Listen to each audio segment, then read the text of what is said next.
Serious and you're looking for a Christ man, one who knowing it with the Lord, with the Spirit of the Lord to do will.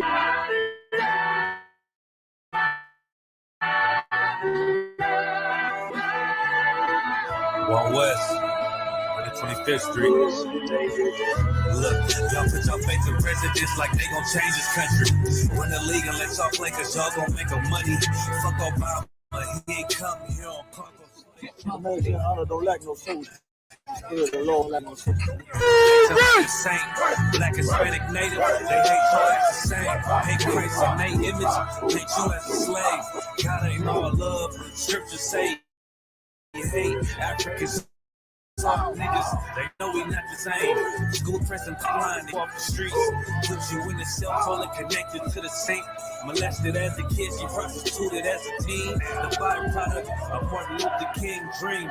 They just took the yoke off, my nigga, we ain't free. We live in bleak in these wastelands of poverty. If you don't know the truth, then the lies sound promising. Prophecy, gifting the curse. They'll start with sin. Black folk forgave them, man, this shit is absurd. You should never love your enemy, that shit ain't gon' work. Yeah, fuck dying, no, you better die in glory. Man, I joined the UP, taught me the art of war. I took a nigga life like mine to be recognized. I feel that pain every day, it can't be reconciled. Pops banging, my sister a prostitute. My brother got life, and somehow I still found the truth. War ready, no cowards, no excuse. Fuck reparations, you can't bandage no open wounds. Blood on the leaves, body swing hung from a noose. I was on a run in Nashville, I knocked out the school classes being held by the shock on my life. I want to be a gangster like a cop. Do this for my brothers, real brotherhood. Everything we do, we got it out this book. My nigga, I can never be no African. UBK the only authorized acronym. And about my brothers and sisters, we in hell, I ain't got nothing against them. That's another religion. If it ain't under your honor, ain't he murdered by them and got a hug from your honor. That's the way out for a coward in my observation. They don't fear the Lord, they indoctrinated. Wolves in sheep clothing, Joe Osteen. Real priest bringing back black royalty. One West on my headpiece, ranking order. Can't let them trick me off the streets, I gotta raise my daughter. I got brothers at the border ducking ICE agents.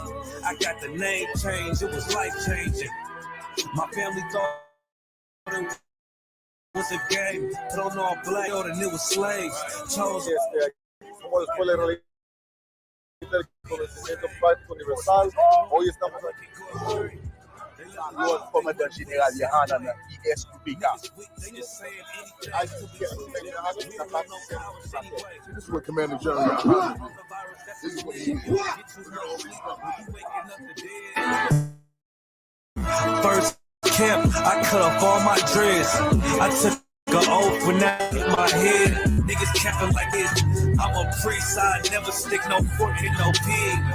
I was dead till I found out how to live. This brotherhood taught me how to be a man. I came back to my roots, I had to dig. A couple gaps I had to bridge. I got a rib, I'm married to this work. You wanna serve the Lord, he ain't in the Christian church. I had to dig. That's right. That's right.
44 shit. You know what I mean? Busy man.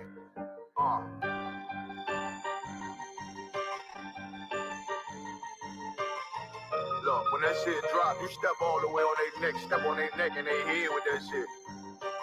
Fine then, I ain't show no mercy, we gon' show them boy what time it is. I'll pop out like I'm Samuel, I got time to kill. Haters thought I died, I survived. They don't know how I did it, got it out the mud, straight to glory. They don't know how I fed, he nice, but he don't show them skills, how I show them skills. He ride, but he don't work the wheel, how I work the wheel. They mad, up to solid, circle tight, yeah, vacuum seal. No, they want my life, I ain't worried, I got rape for it, I got real soldiers, kill for me, nigga, watch yourself. They say you been in beast mode lately, you is not yourself. When you dropping that fire, precious marriage, they inquiring. They can't stop what's coming, but I see them conspiring. Cross the line, them firing. This bitch here, finna break the spin. No kindness, I don't trust you, circle small. You can keep your features. Me and my niggas don't keep no secrets. In the field like Jeepers Creepers, say they want some smoke, though. Try and blow these chimney sweets. Coming like we coming, you can't even cap. These niggas don't run it like we running, bitch, don't even start. Bitch, I'm with my niggas till the end, till them do us part. If you wanna leave, you can leave, bitch. Bless your heart, fine then. I ain't show no mercy, we gon' show them boy what time it is. I pop out like I'm Samuel, I got time to kill. Haters thought I died, I survived. They don't know how I did it. Got it out the mud, Lord, they don't know he nice, but he don't show them skills, how I show them skills. He ride, but he don't work the wheel, how I work the wheel. Ooh, I got a man, circle tight, yeah, back and seal. I heard they want my life, I ain't worried, I pray for it. Take over in effect, yeah, I'm fully focused. You might not see it on me, just know it's women, that bitch fully loaded. Ooh, yeah, we up and rolling. Told him I need major motion. Nigga, I'm joking, I'ma school them niggas like they baby Jody. Got it out the dust, now I'm too clean, don't hate me. All like dog, guns and butter, boy, UPK top dog. Certified road runner, I'ma turn that eco-line into a damn tank. I got chopper stash in the attic like they Air Frank. They had that shit on lock till I snapped on them like bolt cutters. You cannot play both sides, gotta choose your colors. See him throwing that one up with that W, that's my blood, bro. Fine in, I ain't show no mercy, I'm gon' show them boy what time it is. I pop out like I'm Samuel, I got time to kill. Haters thought I died, I survived. They don't know how I did it, got it out the dust, straight to glory. They don't know how I fed. He nice, but he don't show the skills, how I show the skills. He ride, but he don't work the wheel, how I work the wheel. Ooh, I got a man, circle tight, yeah, back and seal. Said they want my life, I ain't worried, I got rape for real.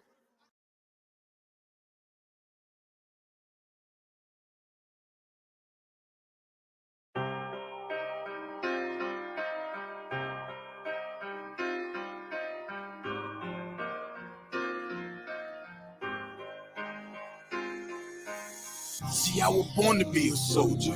See, I was born to be a soldier. See, I was born to be a soldier. I was born to be a soldier. Hey, hey. See, I was born to be a soldier. I was born to be a soldier. See, I was born to be a soldier. See, I was born to be a soldier. See, I was born to be a soldier. I was born to be a soldier. See, I was born to be a soldier. See, I was born to be a soldier. Left, right, left. I can tell you what it feels like when them problems kicking in. I call it real life. Now I'm feeling trapped. Who can I trust? Second guessing everything. Who can I love? I remember sleeping on the floor, ready for whatever. I was sleeping by the door. I was down bad, didn't want no one to know. I was on my own, didn't have nowhere to go. Everything I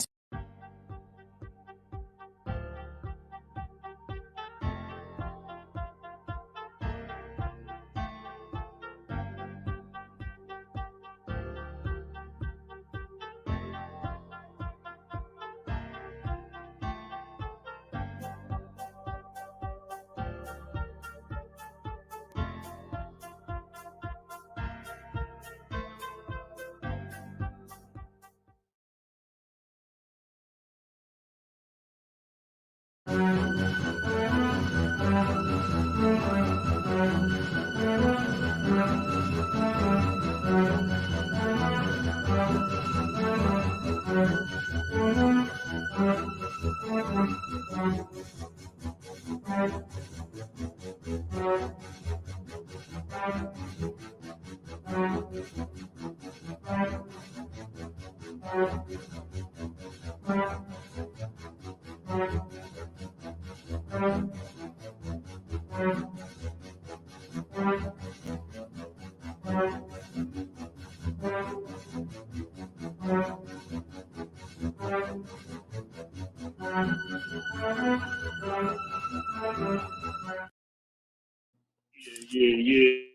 What's going on, Israel?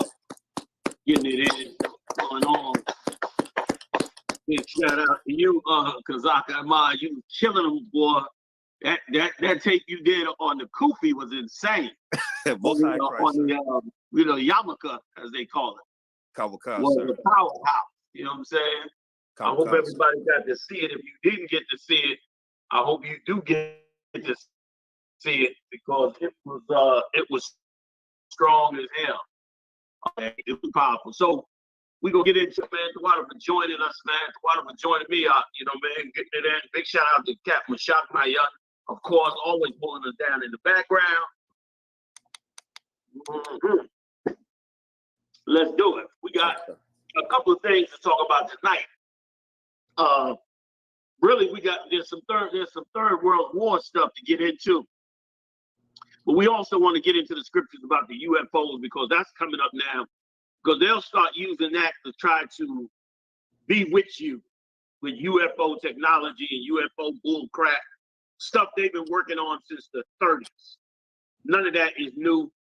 All of it is a lie when it comes to aliens and things like that. They're lying about all of it. Half of it is experimental experiments they do with people.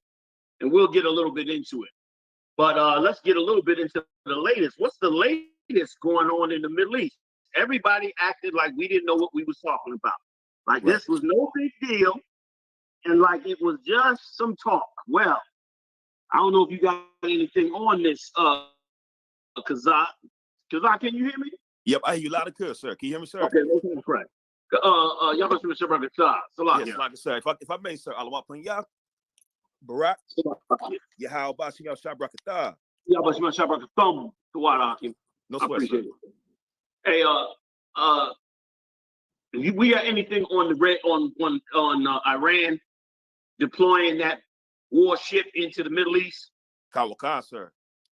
This is huge, y'all. This is huge. Yep. The Iranians just launched a ship into the Middle East. What's going to happen is that whole area, as far as shipping is concerned, is about to get shut down. Right. You're about to get a mess over there on that side of the world as we start to make this walk towards a third world war and the end of this kingdom. Yep. And so I'm gonna start with that. We'll work our way into what's going on over with the UFOs. Go ahead, because I'll show it together. Kawakan. Iranian warship enters Red Sea as tensions rise. Worsening violence in the strategic waterway that links Europe and Asia could have far-reaching repercussions. Iran dispatched a naval frigate to the Red Sea amid an escalating standoff between Western nations and Tehran-backed militants that has seen maritime traffic attacked by drones, missiles, and speedboats. Damn. They ain't reporting on none of this. Nah, lie, sir. Drones, missiles, and speedboats. Right. Okay. In that Middle East attacking one another. They're already in a mess of a war going on over there right now. And the Iranians have a lot of power. Right. And the U.S. just sank, according to the report, 3 Houthi ships. 3 Yemenis. I'm not even calling them Houthis no more, man. I'm calling them just Yemenis. Right. Because they a whole damn country. They calling them Houthi rebels. When you go really look at them, they a whole damn army with uniforms and everything. Like they say, Houthi rebels make you think it's a bunch of cats with AK-47s running around with a scarf over their head. And that's a whole damn Yemenis opposition army to the Saudi Arabians. Right. Okay, and the Iranians are backing the hell out of them. One of the reasons they're backing the hell out of them is because they are the front line against Saudi Arabia. Saudi Arabia is trying to get a missile so they can stand up to Iran. That's also why they had their meetings with the Israelis. It's getting real hot in there. Right. Drones, missiles, all types of attacks. Give me a little bit more if you could, huh? Kawakan, Iran's Tasnim news agency reported Monday that the warship Alborz crossed the Bab el-Mandeb Strait and entered the busy waterway where a U.S.-led coalition is already stationed. According to Iranian officials, the 51-year-old vessel, originally sold to the Shah of Iran by Britain, will supervise naval missions in the Indian, Pacific, and Atlantic Oceans. That's a perfect map you just brought up there. The water, we're bringing that map up. Now, this is what y'all should see here. Why, keep it big if you could, Mashak, please. The way you had it is perfect. Let me tell you something. This right here, this a problem. What you're looking at right here is the Red Sea. Way, way down at the bottom of the Red Sea is where Yemen is at. You see Yemen there on the right. Right. The territory ruled that is now being ruled by the Houthis is all the way on the east. They on the coast of the water. Part of the reason they're ruling is because, they're ruling that territory is because they're connected with the Africans that are right on the other side of the river, the Ethiopians and others. Right. That are on the left side of the river. Now, scroll down if you could, Mashak, just like you did for a second. Now look at this right here. That's good enough. Look at the entrance down there at the bottom. Below the red dot, come down the river below it. There you go, right there, bang. That area right there, look how narrow that area is. Right. Now, ride that river all the way up, past Saudi Arabia, keep going up, scroll up now this time, Mashak, if you could, so everybody can see what we're dealing with. Now go up, a little more, if you can. Boom. Now look what you got on the left. You got Egypt right there. Right. Straight up, that pointy shape, that little triangle in the middle on the river. No, not there. That's the Nile River that you just had on. That river right there is the Nile. But stay on the Red Sea. Stay on the blue part. When you come to that point right there, that's the Sinai Peninsula. Right. If you go to the right, the little river cutting off to the right, and you go up to the next line, that's where Israel is at. Come on. That's Israel and Jordan. What you see, the little triangle, the little piece on the left is Israel. The piece on the right is Jordan. That is way, way, way, way up that Red Sea. And the problem is, that is the easiest way for them to bring ships and supplies into Israel. The problem is, if the Iranians shut them down on this side, the Iranians are also on the other side. Go back, Mashak, if you could, please. Go back to that full screen. Let me just give you a little bit more, if you could. Mashak, can you go up and to the right?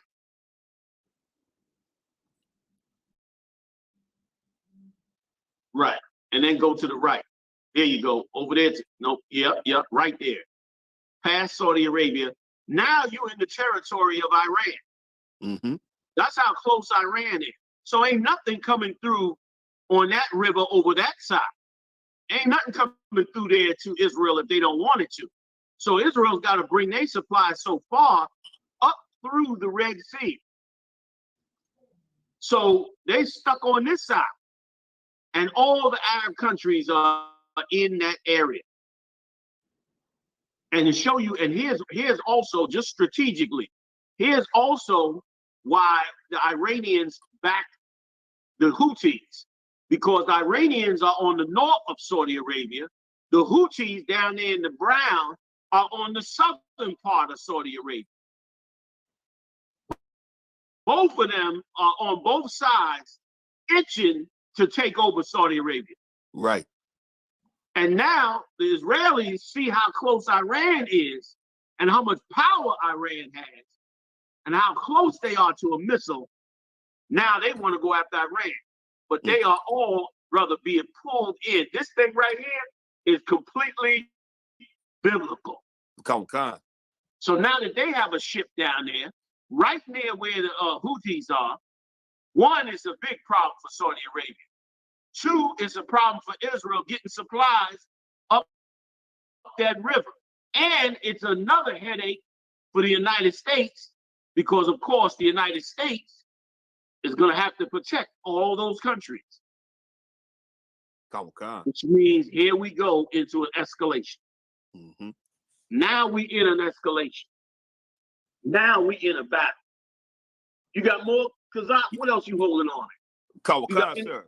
You got other articles on it? Go ahead. Kawakan, sir, I have right here, sir, says, the move adds Iran's military into an increasingly volatile crisis unfolding in the Red Sea, where tensions have soared in the wake of the Israel-Hamas war in the Gaza Strip. Right, like tensions are escalating. Right. Or as they put it, soared. Go ahead. Kawakan, sir. Over the weekend, the United States Navy reported it destroyed 3 boats carrying Houthi fighters in what it said was a hijacking attempt against a container ship. So you see what they're doing. Iran has already talked to them and worked it out with them, with the Houthis, to go in there and start shutting down vessels that are going into Israel. Right. They already know that they're coming for them. Like that, for them to do that, for them to come down there and arm those Houthis in that Red Sea, that's a big deal. Right. They already know that in this war, everybody is looking for an opportunity in this battle. Right. Except one people. There's one people that never looks for this opportunity. That never looks for this opportunity. I look for this opportunity every day. I know y'all want to save America. The scripture said that we said if we could save Babylon, we would. But she could not be saved. You know where that's at? Because I can find it, sir. Pull that up for me. We would save it if we could. I ain't trying to save it. I'm just wondering one thing. Does this mean that we are going to get an opportunity to help ourselves? An opportunity to fix our lives, fix our world. Oh, God, I got it right here, sir. Go ahead. Jeremiah chapter 51, verse 9. We would have healed Babylon, but she is not healed. Right. We would have healed Babylon. We would have saved this place, but she is not healed. Go ahead. Forsake her and let us go, everyone into his own country. Right. Forsake her. That's what's eventually going to happen. Eventually, they're going to forsake her. They're going to see America going to go down so bad that they're going to see how bad it is, and they're going to all say, man, right. And they're going to leave and go to their own country. Right. And guess what? We the only ones as the people that are not going to have a country. Right. Unless we wake up to the fact that we are the 12 tribes of the children of Israel. Then we'll go to the right country, which is our country, which is the nation of Israel, and not in the land. Right. But together as a people under Yahushua. This is all biblical prophecy. It might seem difficult for some of you out there to understand that all these things are about to take place, but they're going to take place. Right. You're about to see it all happen, and it's going to be glorious to see. We're watching it unfold. Damn right. Go ahead, Kazak. You was going to say something, Salah? No sweat, sir. I had a little bit left on the scripture, sir. Okay, go ahead. Kawakan, for her judgment reacheth unto heaven. Her judgment is reached onto heaven. Right. The Most High is bringing judgment on Babylon. And just in case you thought that it was talking about the ancient empire, get me Revelations where it says Babylon the Great is fallen. Kawakan, this is beyond Babylon here. This nation, America, has taken every bit of the philosophy of ancient Babylon. Right. Down to its gods, its religions, its ideology, its governmental structure, even its architecture. It has taken it And it has redeveloped it here in America. It's rebuilt it again. Right. And that's why the Lord dubbed it Babylon the Great. Go ahead, Op. Kawakan, Revelation chapter 18, verse 2. And he cried mightily with a strong voice, saying, Babylon the Great is fallen, is fallen. Now remember, John the Revelator wrote this long after ancient Babylon had fell. Right. He wrote this a long time after ancient Babylon fell. So ancient Babylon is gone. So what is going to be the modern day Babylon? It isn't Iran where it came from, or Iraq rather, where it came from. That's not the modern day Babylon. Right. Why? Because they've adopted the religion of Islam. Mm-hmm. But there is a nation that did adopt the religion of Babylon, and that's America. Right. The entire philosophy and understanding down to the UN, unifying of everybody, all of it is a part of Babylonian culture, which is what's bringing us to the brink of this third world war. Is there more on that verse? Kawakan, sir. Please.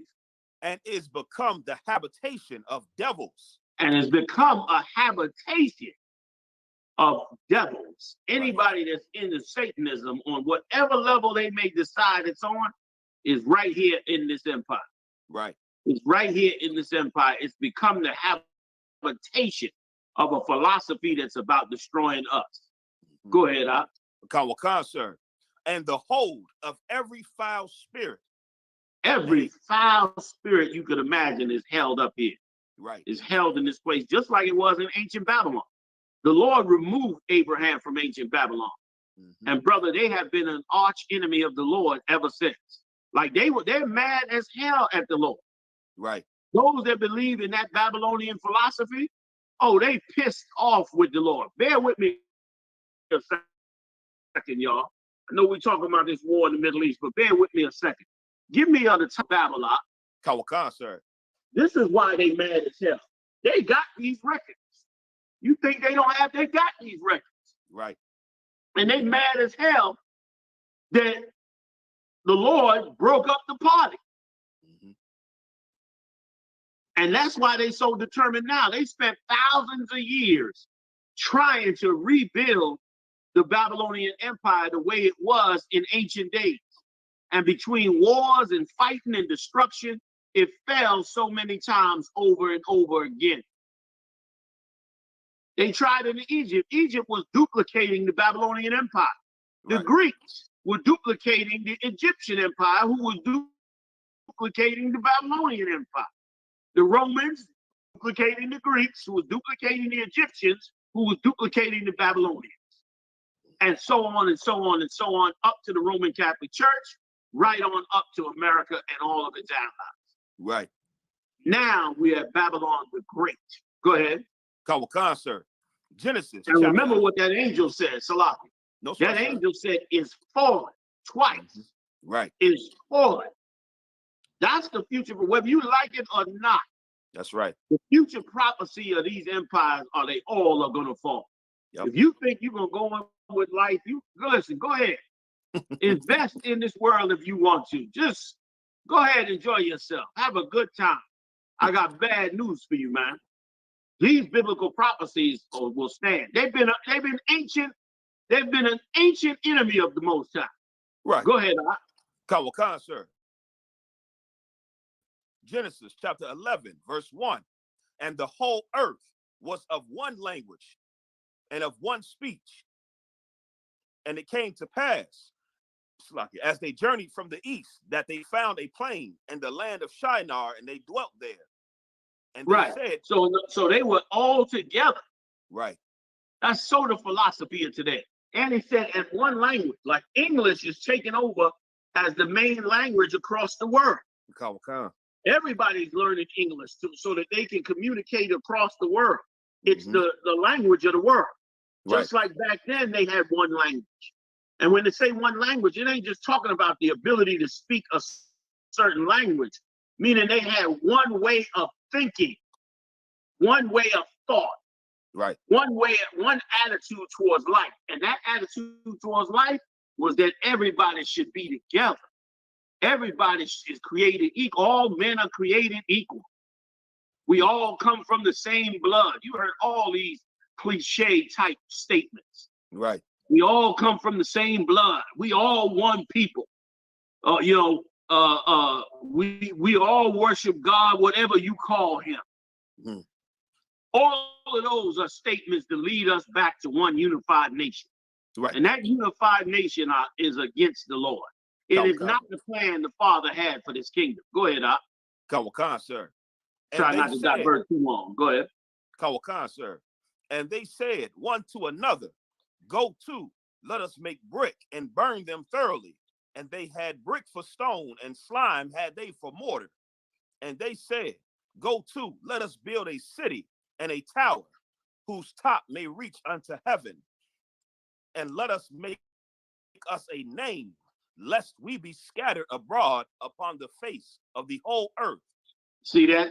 And that's heavy what he just said in there. They built the city. You understand? That's why they call New York City the Empire State. Right. And that's why they call the building the Empire State Building. Because the intention was to rebuild Babylon from way back. From back in the 30s, they were trying to do. Right. You know, man, probably before that. They said, we're going to build the Empire State. And that's what they tried to do. They built the city and then tried to build the tower. You understand? And come and bring everybody together. That's why they love these buildings so high. You know what I mean? In the same carnal sense. And they trying to bring everyone together to go out there and bring in the mindset. That's why I said, and let us have one, read it again, the last part, and let us have one what? Kawakan, sir, and let us make a name, lest we be scattered upon the face of the whole earth. Right. Let's make a name. Let's identify ourselves as one people. Right. You know what I mean? Look for that to come soon. What do they sometimes call themselves? A world citizen. Sir. Yep. Like that's a name for everybody. Like they like a name for everybody, so everybody can stop the individualism. They hate individual nations, but the Lord is bringing these individual nations, brother, into a war that's going to put every last one of them in subjection. Right. For once and for all, there'll be no more nations rising up with some madness or some philosophy that goes against the Lord and his power and his authority. Right. That gains enough power to be an enemy to him. And this is all a part of it. You got more? That's it. Kawakan, sir. I have more, sir. It's a lot. Kawakan. It says, and the Lord came down to see the city and the tower, which the children of men builded. And the Lord said, behold, the people is one, and they have all one language. And this they begin to do. And now nothing will be restrained from them, which they have imagined to do. Right. In other words, they would now be able to come together as one, and anything they imagine to do, they'll be able to do it. Why? Because they can go get the resources from anywhere in the world.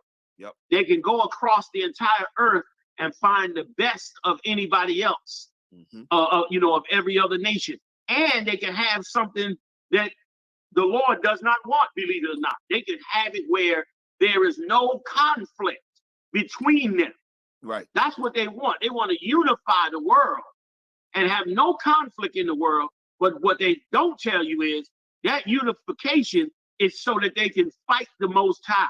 Right. That's why the scriptures tell you the son of what the Son of Men built.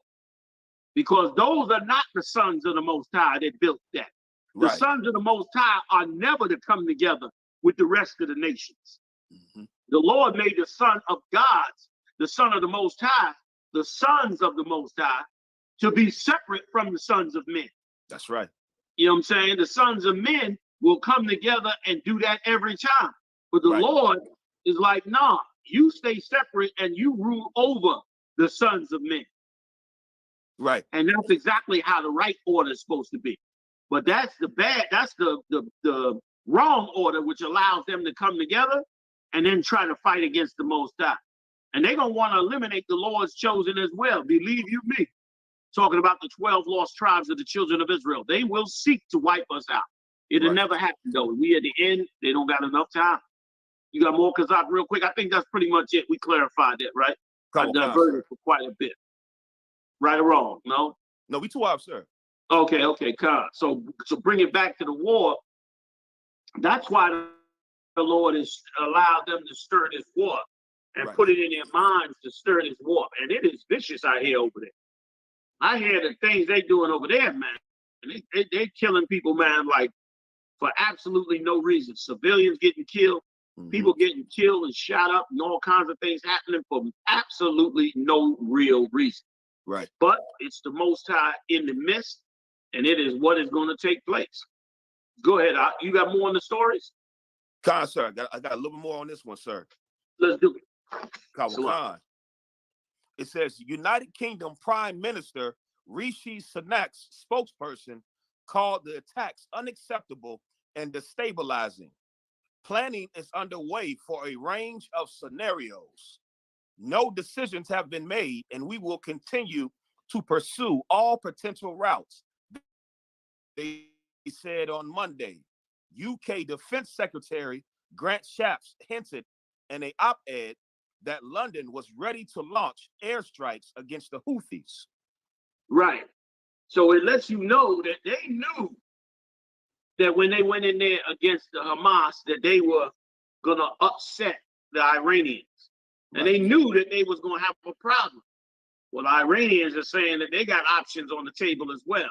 Right. Which all of this is getting ready to lead to a nuclear war. And let me tell you something. The leaders of today, the stakes are so high. The stakes are so high that they can't afford to, these days with this technology, to lose a war.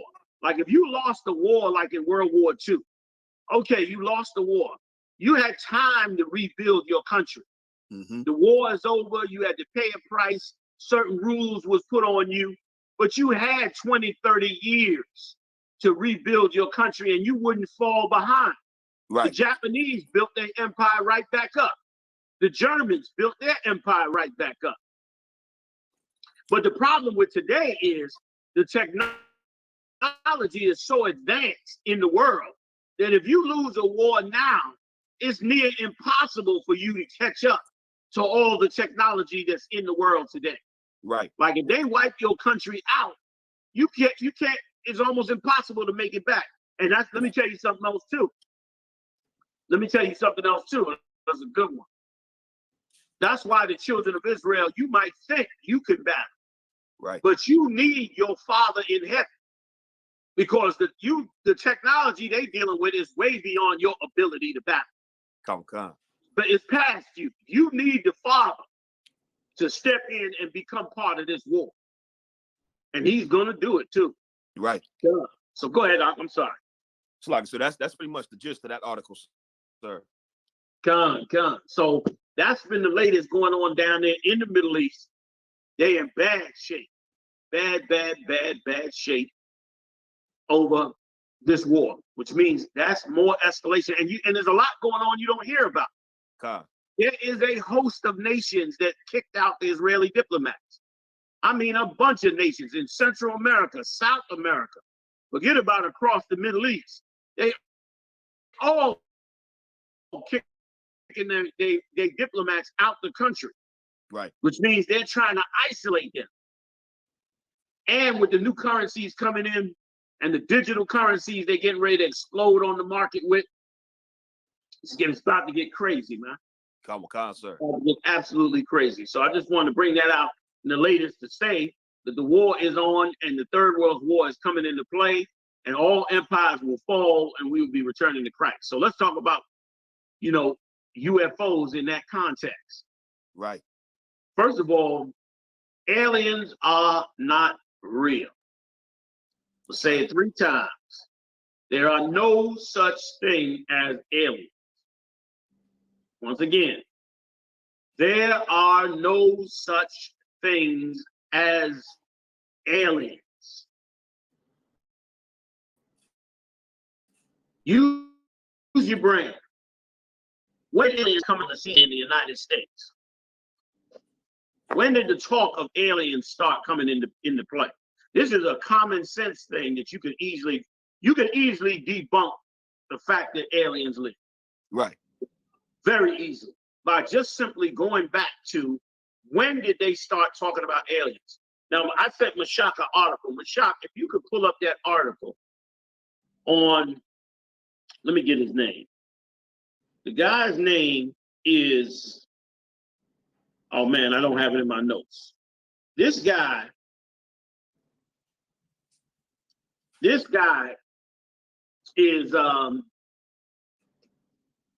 you could probably it's the article where the guy who first coined the term flying saucer came from. Okay. If you could get it, pull it up. Oh, did he send them to you, Kazak? Sir. Mashak, if you could send it to Kazak. I don't know if he's tied up or not, but I'll try to pull it up as well. Okay. All right. See what I can do. Okay, sir. I have Can you give it to you? Just take a second. Here you go. Pulling something up now. Oh, wait a minute. I hope I sent it to him. Bear with me, y'all. Bear with me a second. I'm gonna forward it to you, right? Kawaka, sir. Sir. The guy's name is something. Kenneth Arnold is his name. Okay, let me send this one to you. Come, I have the two videos, not the Yeah, hold on the videos though. I'm gonna play them in a second. Okay, come. Okay, if you can hang on the video for a second. Oh, Come. even though the videos do talk about it, but I want to read. I want one of y'all, if Kazak or one of y'all could read this article. I'm gonna send it. Say again. I don't if it's have all the right, I'm gonna send it. I'm sorry. Go ahead. I said I don't have the article. Yeah, I'm sending it to you right now. I'm holding everybody up for just a second. Okay. Let me just show you something. General, too. Also, while we getting the article, I have something here on Kenneth Arnold until we get that, sir. You have what? I have something here that I just was able to find on Kenneth Arnold before we get while we getting your article, sir. No, go ahead. We can do it that way. Mashak, did it go to you?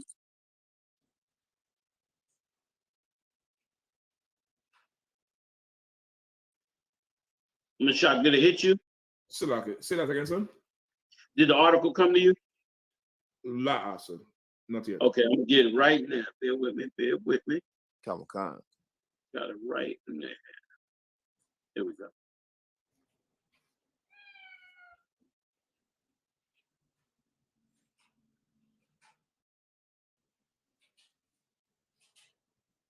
Okay, go ahead, Kazak Salakia. No sweat, sir. Kawakan, it says, by most accounts, the popular UFO craze began with a media frenzy surrounding the reports on June 24th, 1947 of a civilian pilot named... Wait a minute. 1947. Right. 1947, right? Kawakan. What was going on in 1947? If I may, General, World War II, the end of it, I believe, sir. Exactly. How is it that the whole alien thing comes about in 1947? Right. Salakia, yo, there's some advertisement on my phone. I don't listen to that, whatever it was. Nobody get the wrong idea. Kawakan, sir. Some ad come up. Bear with me. I'm trying to share it. Kawakan, sir.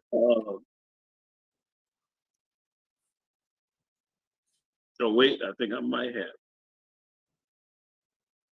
Oh yeah. There we go. Mashak, can I give it to you on Messenger or are you on WhatsApp? I think Messenger would be too obvious. That would be easy. Messenger's fine. All right, coming up on Messenger right now. Salakia, y'all. I thought I had sent these to Mashak, but I didn't. Should be coming to you right now, Mashah.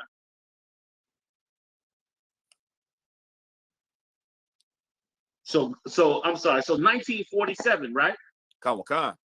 Now, if they saw the so-called flying saucers in 1947 towards the end of the war, what does that tell you about when they were working on it, when they were experimenting on it? At least 10 years before that. Kawakan. So we talking 1937. We talking around the years of people like Albert Einstein and others, you understand, who probably Oppenheimer and the rest of them fanatics. It was probably around that time. Right. That they were experimenting with all kinds of flying vehicles. Right. And those flying vehicles that they were experimenting with were just really German technology. It had nothing to do with the Most High, and it had nothing to do with aliens.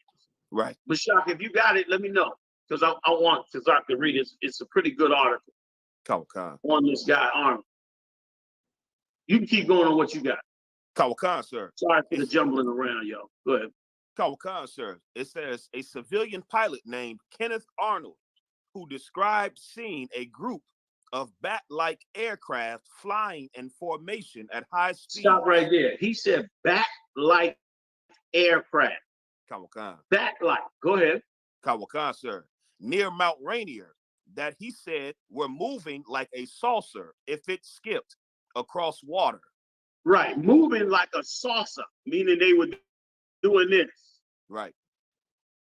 As they're going across the water, they're going as they're going through the sky, they're doing this. Right. What was that? That was them experimenting with jet engines. Kawakan. Okay. And remember, he said a bat-like. Right. He didn't say a circle.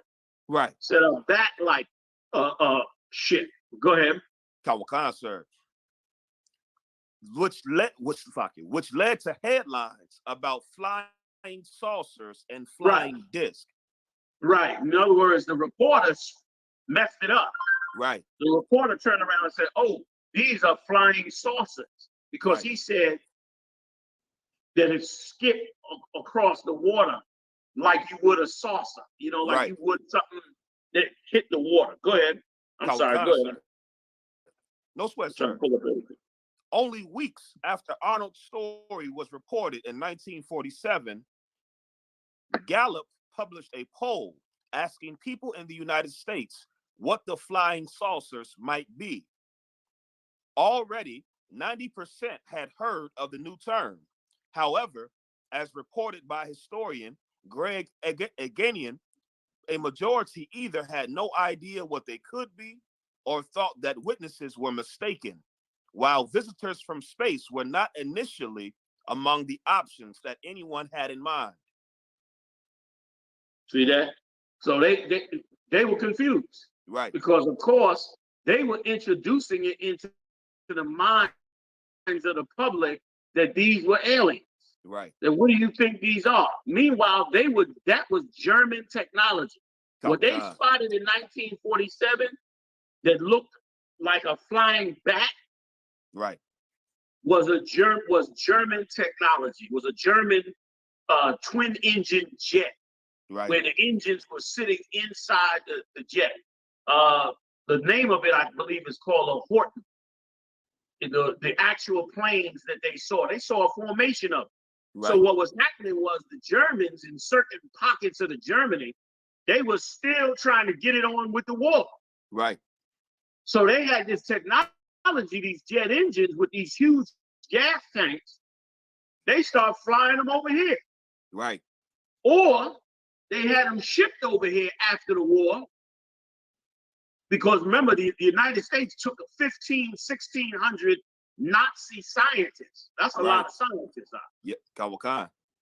1,600 scientists came over here, got new identities, was put into universities, given a good life, homes, cars, all of that, while they worked that same German technology for the United States. Right. The United States then turned around and came out with their own versions of those German jets. Right. Which you're going to see in the tape we're going to play in a moment. Is that it on there, or you got more? That's it on that, sir. I have something just to back up what you just said, sir. Please give it to me. Operation Paperclip was a secret United States intelligence program in which more than 1,600 German scientists, engineers, and technicians were taken from the former Nazi Germany to the U.S.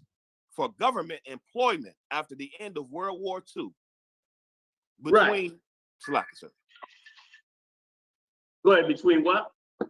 Sir. Between 1945 and 1959, the Joint Intelligence Objectives Agency, it was largely carried out by special agents of the U.S. Army's Counterintelligence Corps. And by the way, if I could, that Operation Paperclip was in 45. Right. That was in the year of the surrender. Right. By Germany.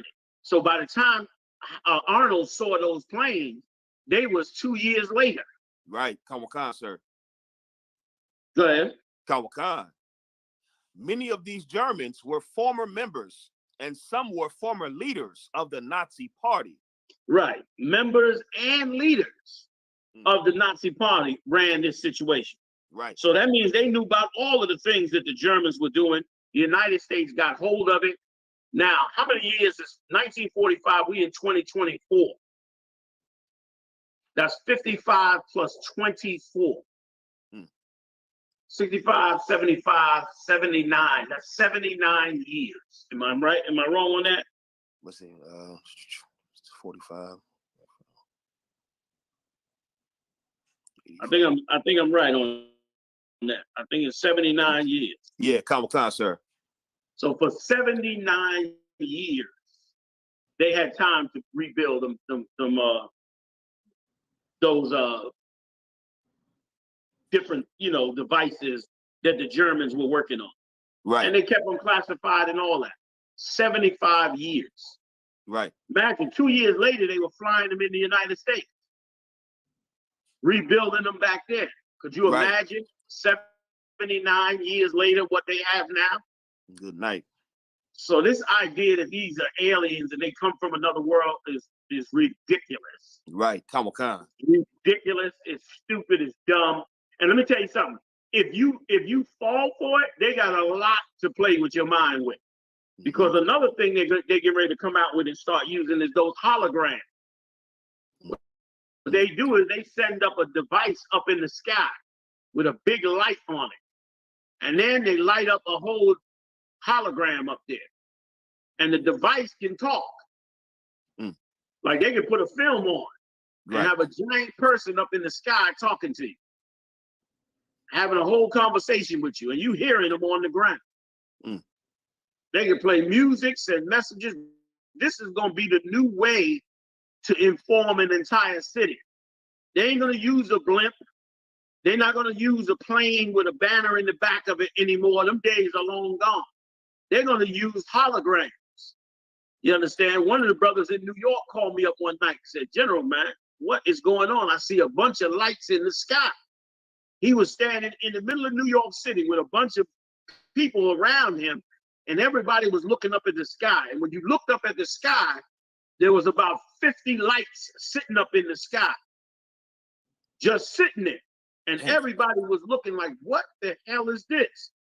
And they came out with it later on saying that this was them attempting to set up the hologram, information thing. So whenever if they need to get in touch with the whole city, there's an emergency, there's a panic, or if they want to just brainwash you, they set this up so that they can send it up in the air and say whatever they want on it. Right. You can't be fooled by none of it. Right. There's no aliens. If it's an invasion, let me tell you something. If it's an invasion of this planet by so-called aliens, one, don't never believe. Right. And we're going to go into it a little bit tonight. And two, understand that I don't care what it is that appears in front of you. It's not an alien. It's something they created. Right. In most cases, like I said, they'll use a hologram. Right. Okay. Go ahead. Kawakan, sir. It says, Salakia. Some of the most renowned people, Werner von Braun, is known for developing rocket and spaceflight technology, including the V-2 missile. In late 1932, he worked for the German army to develop new liquid propulsion-based missiles. He received a doctorate in physics in 1934. You can stop right there. Like they went into a whole, building up all missiles. Now, Mashak got 2 videos I sent him. Mashak, if you could play those 2 videos. They take a little time, fam, so bear with me. And then we'll jump into the scriptures. Because Zach and I start pulling up some scriptures, and we'll start breaking down the 2 differences with the Most High and with Esau, right quick. Anybody trying to come to you with alien nonsense, it's just that nonsense. And listen, and that's why they pushing it. They pushing it and pushing it and pushing it, because they need the population to not be caught up into the level of their technology. Right. They are literally about 100 years in advance of us right now, at least 80 years. So that means they've advanced 80 years to 100 years to what we're using right now. Right. If they introduced an AI, they had AI for 60 or 70 years. Right. When they introduce quantum computers, that means they've had quantum computers for 50 or 60 years. The military is never going to let you have the same ability and technology that they have. They keep that for themselves, because if you get it, you could go give it to another country. Right. Or vice versa. Go ahead, let's play it. Can we get sound on it, Michelle? And plenty more besides. Could Nazis teleport between dimensions? Did Hitler escape to the moon aboard this fantastic craft? Don't be alarmed, I'm not self-medicating, but rather repeating some of the claims that have been made in the popular media and on the internet concerning a device known in German as Die Glocke, or in English, the bell, the existence of which is a hotly contested topic. As an historian, I've decided to seek out the truth behind the headlines and discover whether Die Glocke was a real machine, or whether the story is, as some suggest, bovine excrement. Die Glocke exists against a background of real history that is fairly astounding and historically indisputed. German scientists and engineers created right there for a second. Highly advanced machines that were world. Mashak, if you could stop right there just for a second. You heard what he just said? He said these ideas come from stuff that's actually real. Right. They were doing these experiments in the 30s. Come on. In the 30s, they were doing these experiments. Well before World War II even broke out. They were doing these experiments. They was taking on the spirit of the Babylonian Empire. They started putting science as the way to win. That's what the Babylonians believed in. The Babylonians believed that science was the way for power in the future, not serving the Lord. You know what I mean? They felt like their technology and ability, same way America thinks. Get the brightest minds together and let us scientifically figure out a way to beat the Lord. Right. So that we never have to be subject under him again. That's the mindset of this empire. You understand? So the Germans were doing that, and according to this cat here, they were actually doing them experiments. Go ahead, Mashak. To audience would have seemed to be almost from the pages of science fiction. They built jet fighters like the Messerschmitt Me-262.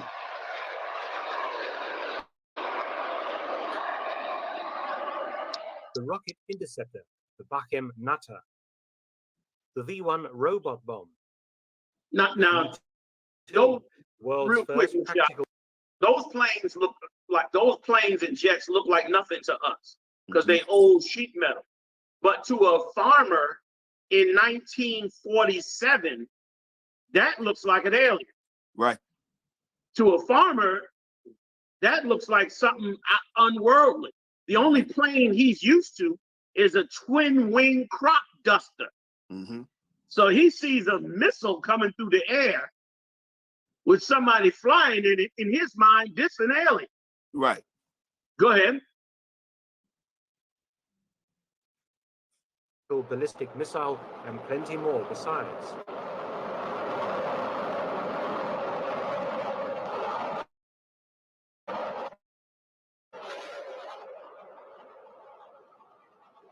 And all these weapons were built by a sinister, secretive regime that used slave labor and inhabited a world of vast underground bases worthy of a James Bond novel. In short, Nazi Germany was fertile ground for exaggerating historical truth. Die Glocke entered the public consciousness in 2000 in a book that spawned several more examining this phenomenon. All were in agreement that the man who created Die Glocke, or at least was administratively in charge, was SS Obergruppenführer Dr. Hans Kammler, the sinister head of the V for Vengeance weapons program. Fortunately for all concerned, Hans Kammler was straight out of Central Casting, an almost comic book Nazi villain who managed to disappear into thin air at war's end in May 1945, never to be seen again. I've made a Pause video it about again, this disappearing act. if you could. Once again, why did he disappear in thin air? Because he over there, he in Colorado some damn way, Yeah. or Montana somewhere, Right. sitting in a beautiful, quiet villa or chateau with his wife and kids and his mistress. Mm-hmm. You understand? Working on that technology for them. Right. And has been ever since. You know what I mean? Like he was trying to work on this. Once again, who knows if they got it done or didn't get it done? Who cares? Right. We know that they were working on it, so we know that they built these way back. Right. And poured into us the idea of aliens. Right. When there are no aliens. And good question. Let me get that question y'all put in here right quick.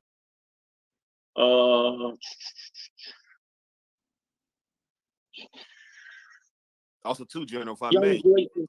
Go ahead, I was going to say, too, sir, he could be right here in Germantown, Maryland. Yes, he could. Well, there, a lot of them went to Germantown, Maryland. You're right. That's where Germantown Avenue came from. Back then, they had a whole area up there. And listen, and the area runs right up there near Bethlehem Steel. Sir, so they had the steel factory.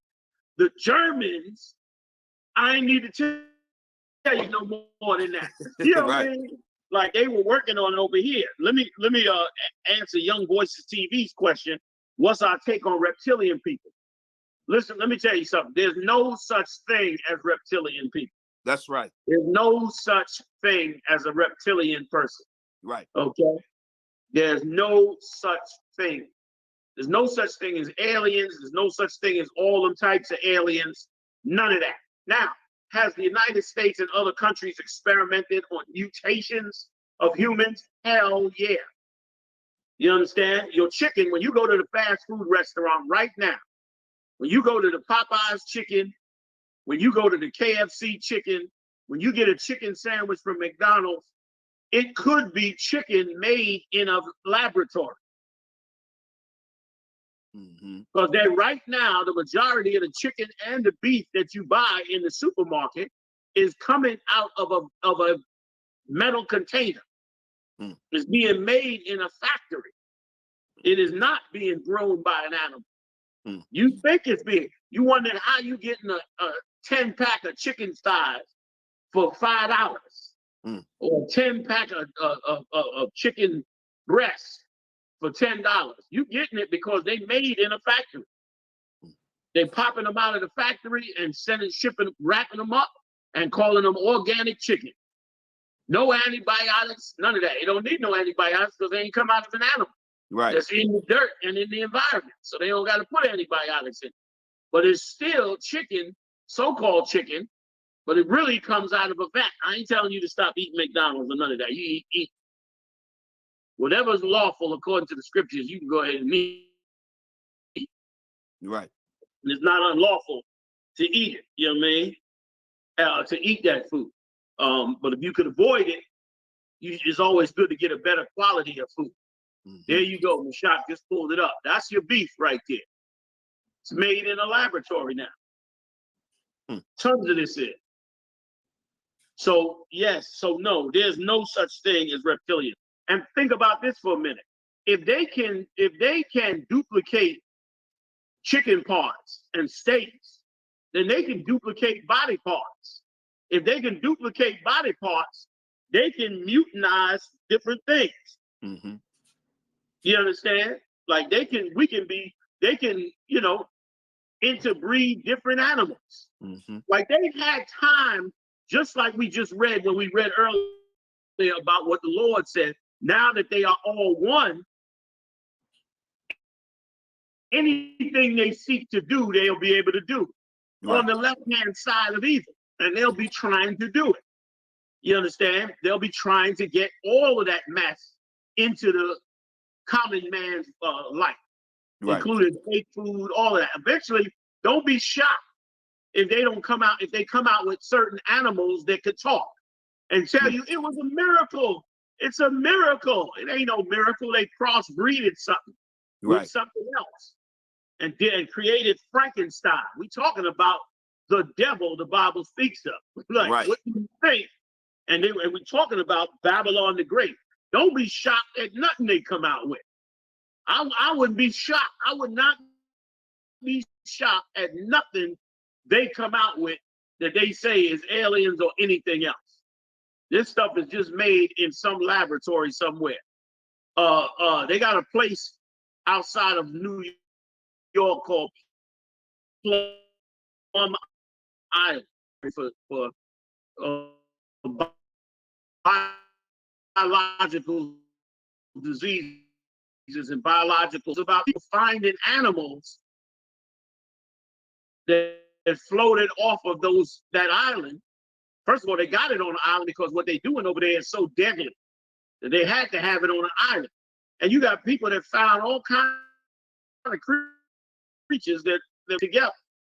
You got all kinds of stuff. They're trying everything they can. First of all, if they turned you into a pair of shoes, you understand, in 1920, they was wearing your skin as shoes and book covers. You understand?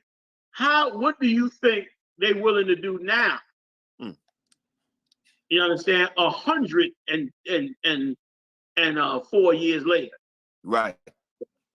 You understand? Like they're willing to try anything because to them, once again, the science, this is their philosophy. The science will bring them to the 1,000 points of light.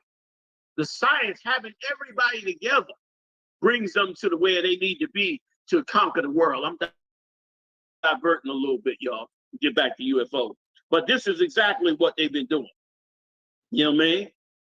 So I see a lot of y'all in there have been looking at this as well. You understand? Which is true. You know what I mean? Right. They're experimenting with all kinds of ways to put chips in the minds of animals. They want to be able to, they don't want to have to let the cow in the field walk around. They want to tell the cow what to do. Right. They want to be able to talk to their horse telepathically so the horse can communicate with them. And they think it's a righteous thing. In other words, in their mind, they're giving liberty to the horse. They're giving liberty to the cow. They're empowering the cow with the ability to talk and empowering the horse with the ability to communicate. And to them, this is a beautiful, righteous thing because it makes the horse better. You understand? It makes the cow better. That's why you're right. Oswan Israel, you right about that. That Dr. Moreau and those type of movies, a good one is the one Eddie Murphy made. Remember the movie they had Eddie Murphy in where he was talking to the animals? Oh, God. Yeah, I forgot what they call it. Dr. Doolittle, sir? I think that might be the name, yeah. Like they've been making movies about that for years. And they make those movies because that's what they're working on, or might have achieved in many cases. Right. Who knows? So that's the point of that. Back to the UFO thing. Go back to the film if you could, Mashak. Unless it's finished. If not, let's get a little more of it.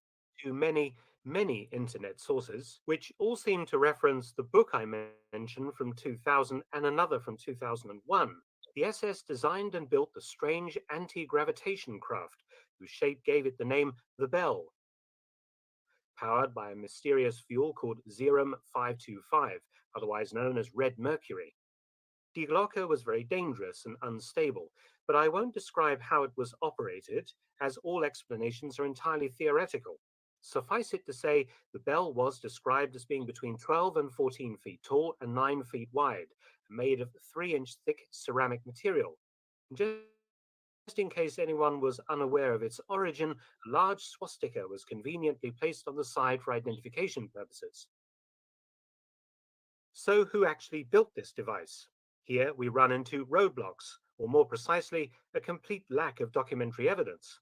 This is unusual, as the Germans carefully recorded everything else that they did in World War II. Yet when it comes to Die Glocke, the paper trail is stone cold. In fact, it appears that the modern evidence for the existence of Die Glocke seems to rest on one author's alleged conversations with a Polish intelligence officer who had access to a secret dossier of material from the interrogation of SS involved with the project. Various names have been suggested, largely due to their proximity to real Nazi secret programs, one of the foremost being Dr. Werner Heisenberg.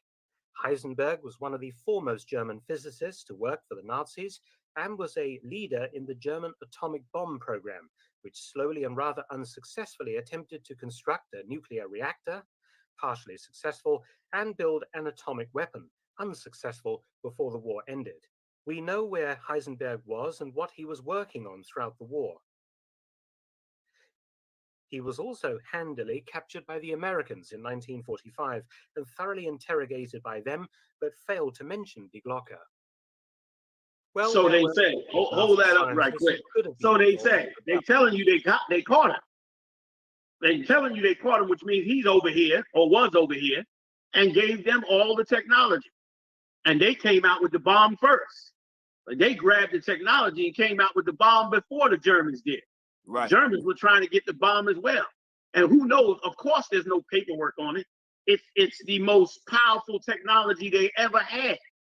Anti-gravity is the most powerful technology that they've ever developed. That gives them full power over the sky. Right. So to think that they would write that down somewhere is ridiculous. Go ahead. Oh, yes, and the US captured and shipped nearly all of Nazi Germany's best scientific minds to the States in a top-secret operation codenamed Paperclip just after the war. Could the US have also captured Die Glocke and shipped that to the States as well? In fact, Die Glocke was not first mentioned in 2000, but rather in 1960 in France in a book titled The Morning of the Magicians. Translated into English in 1963, it covered a series of Nazi topics that all had some dash of real history at their core. For example, Nazi UFOs, Nazi occultism, and Die Glocke. Regarding UFOs or flying saucer craft, the Horten brothers had built flying wings for the German Air Force, the Luftwaffe. And wait, freeze that if you could, Michelle. You see that right there? That is a Horten. I forget the numbers that go with it, but that's a Horten airplane.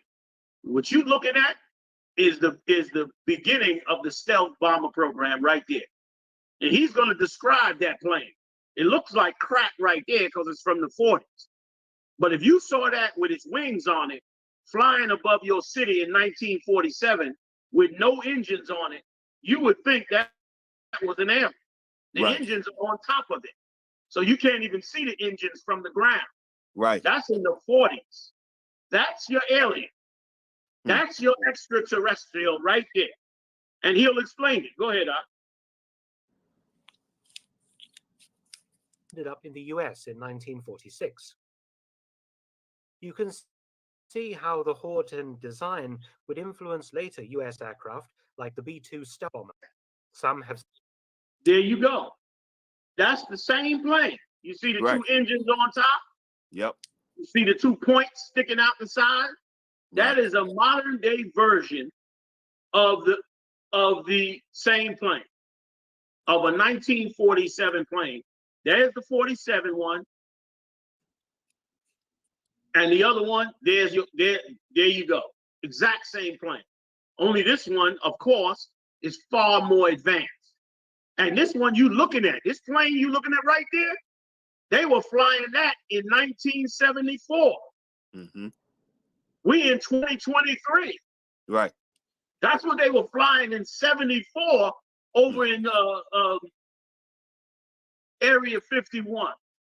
There's no such thing as aliens. So like there wasn't no underground base of aliens. There is no reptilians. It is none of that. All it is their science attempting to advance them as much as possible to rule the world, bring it all together under one, and take on the Most High. Right. Go ahead, Kazak. Salakia. No, Salakia, so I didn't mean to cut you off too, sir. I was going to say, and what you said, what you bringing out is so heavy because, like, we just read about the Kenneth Arnold, the pilot. He described seeing and I never even knew that before, since I just read it. He described seeing a bat-like aircraft, not a saucer. He said it moved like a saucer, but it was bat-like. So that it was bat-like. Right. And here's the thing: it skipped like a saucer because, of course, it had jet engines. Right. And so in 1947. Right. So you know it didn't fly, perfectly back then. But of course, they perfected it since then. And that's where you get your alien, your flying saucers from. That's where all of it comes. And then they built on that. Right. Also, I don't know if Mashak could pull this up on the side. When did sci-fi movies explode on the scene?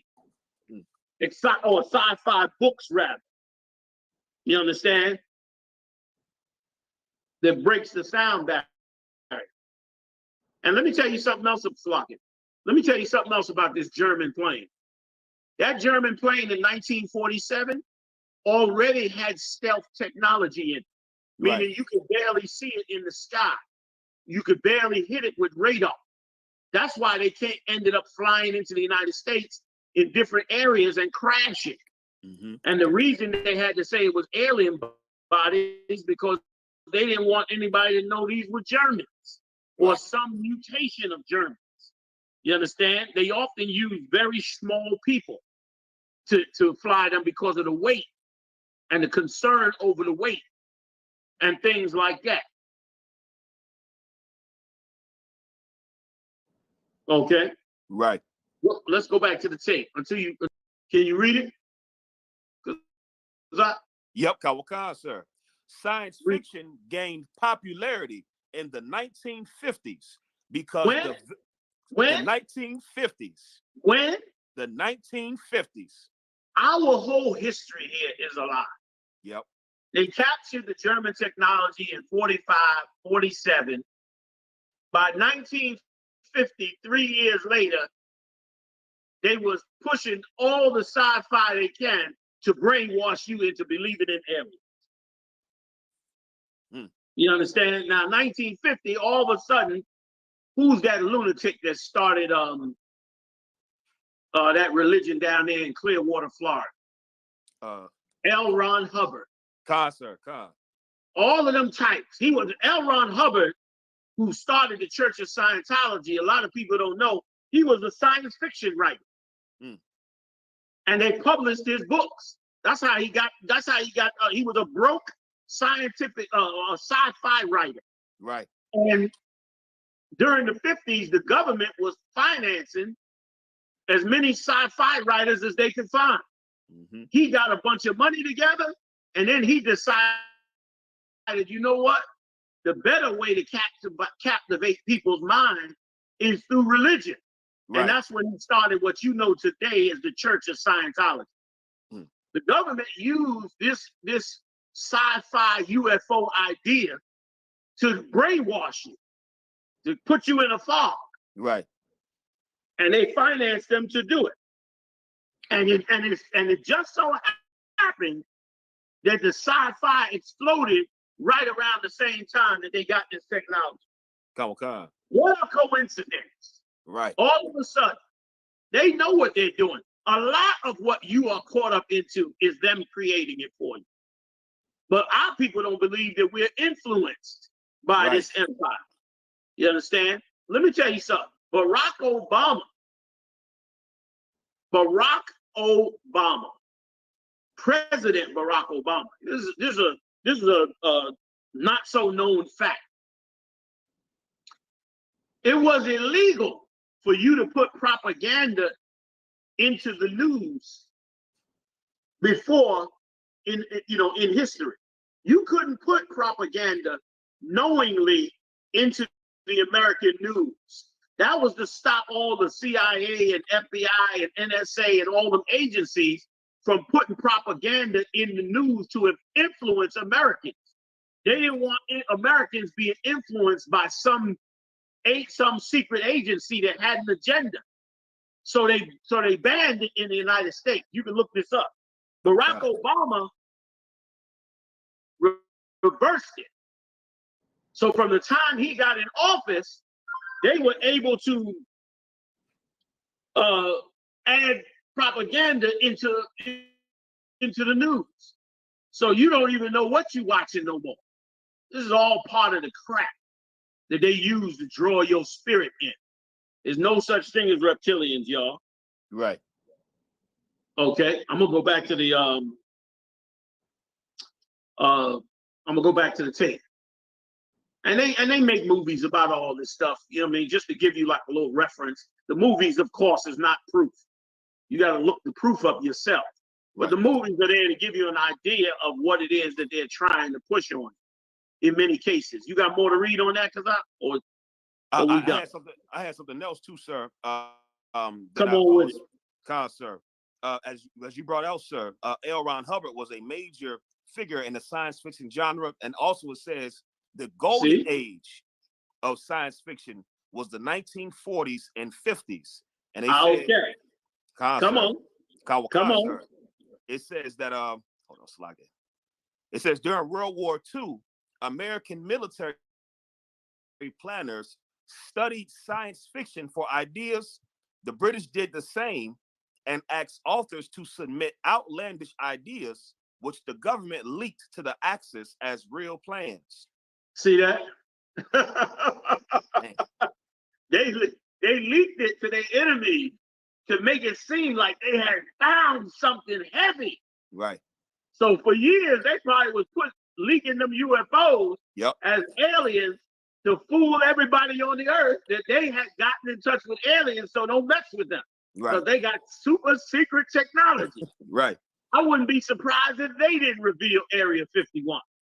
Right. I wouldn't be surprised if they didn't do it just to like make the conspiracy better. Yeah. When Area 51 came out, it was like, oh man, they found the secret base.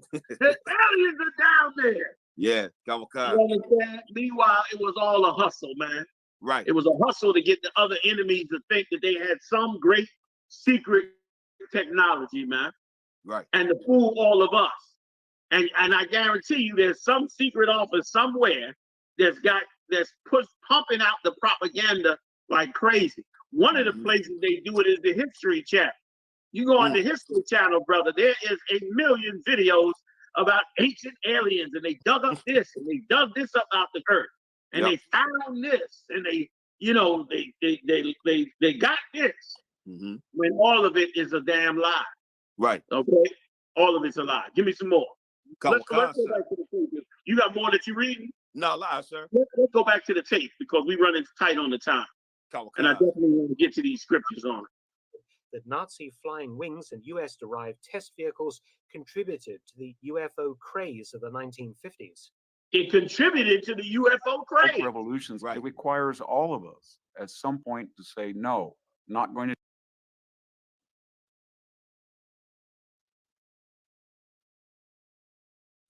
And regarding Nazi occultism, again, there is a dash of truth behind the story. Heinrich Himmler, head of the SS, was a notorious crank and used the German castle, Wewelsburg, as a sort of holy SS temple where some strange pseudo-religious ceremonies and researches were conducted. This is fact, but it is open to sensational reinterpretations by certain authors and TV companies. The subjects in the book, The Morning of the Magicians, fed into the 1960s counterculture and the later 1970s and 80s New Age movement. Die Glocke was presented as fact, but a fact bereft of any supporting evidence. Such ideas as Die Glocke were also very popular in the pulp fiction of the 1960s and 70s, where the Nazis were portrayed as having developed some truly astounding secret technologies, including space travel and even time travel. The reason this sort of nonsense arose was precisely because the Americans were astounded by the high-tech weapons that they uncovered, the jet and rocket planes, the ballistic missiles, the secret underground bases, the flying wings, the electro U-boats, and so much more. Pause that right there. You hear what he said? They had, in 1945, the Germans had electric U-boats. Right. On the water. Right. And a U-boat, so you understand, a U-boat is really a submarine. Come on, sir. They call them U-boats, but they're just mini submarines. Well, they had electric ones that went underneath the water back in the 40s. So all of that alien technology is really their science technology. Mm-hmm. I'll give it a little more shock, and then we'll go to the other film. Go ahead. And Cold War tensions, imaginations were given free rein, particularly as the UFO craze emerged into the popular consciousness in the 1950s, and Americans were being exposed to a huge amount of sci-fi movies and TV shows that often referenced evil Nazi scientists and their otherworldly inventions. Yeah, you can best believe, let me tell you something, you can best believe that they had some psychiatrists or psychologists to sit down and say, we need a cover story for all this technology we done got from these Nazis. Right. We need some kind of cover story. And they came up with the sci-fi evil Nazi stories and pushed them all out into the public. Meanwhile, them Nazis was sitting right there in their labs, giving them all of the technology that they had. It's a locket, General. They made it seem like they was time traveling and this and that and doing all these other things. All of it's a damn lie. Go ahead. Right. Because, so I just want to say, what you're saying is so heavy because, as we read earlier, it was the Army Counterintelligence Corps who brought the Nazis over. And so just anybody that may not know, that's the counterintelligence job, is to spew out intelligence that counters information. So it's like they specialize in misinformation and disinformation. So what you're saying, sir, is so heavy. You're bringing all the pieces together. Like that's exactly it. Like that's how you fool the whole nation. Right. And it worked so damn well that everybody running around believing that there's reptilians and green aliens and all of this type of stuff. They even made movies with showing them these little grainy movies with aliens and alien autopsies and all kinds of stuff. And listen, and they fooled straight up people too. They knew how to run a real propaganda operation. You just didn't think they was that diabolical. Right. They'd take a body, man, and filled it with some kind of chemical to make it smell horrible. Change some things around, sew the damn thing back up, and crash the thing in a damn flying saucer. You pull it out, go in and do an autopsy and think you autopsying a damn alien. You understand? This is a human being. They were terrorizing people even way back in the 20s. Betty and Barney Hill. A black now think about this for a minute. The only story of abduction of aliens in the 1920s just happened to be the only interracial, it happened to be an interracial couple in 1929. Right. Okay. The 1920s, they was in an interracial relationship, and all of a sudden they happen to be the ones to be captured by aliens. Right. I don't buy it for a minute. Right. They grabbed that brother and his white wife in the 20s and did a whole thing on them and bugged them the hell out, almost gave him a heart attack and killed him, and then turned them loose in the world to go tell everybody this amazing story about aliens. There they go. And brother, they terrorized them. When you go back and if you decide to go back and hear the story of what they did to this brother and this Edomite, you hear that they got audio of him. I don't want to hear it because the audio of him was so horrific. You understand? Was so horrific on how they tortured this brother and terrorized him. You understand, when they abducted them, that they came back afterwards and said, yeah, we was abducted by aliens, and this is what it looked like, and this is what they did, and blah, blah, blah, blah, blah, blah, blah, blah, blah, and put the story out there. Meanwhile, some lunatic just decided that they was going to target them because they was angry at a time when they was super racist, angry that this black man and this white woman came together and they were kind of affluent. You see, wearing a suit, she had her hair done, like they had a few dollars, but was living interracially in the 20s. So of course they happened to be the one to get, abducted. And anybody that heard the video, that's right, Oswald, you heard the video. The video is, I mean, they tortured this brother something horrible and made you think the aliens that did this to him. It was a mess. Okay, go ahead.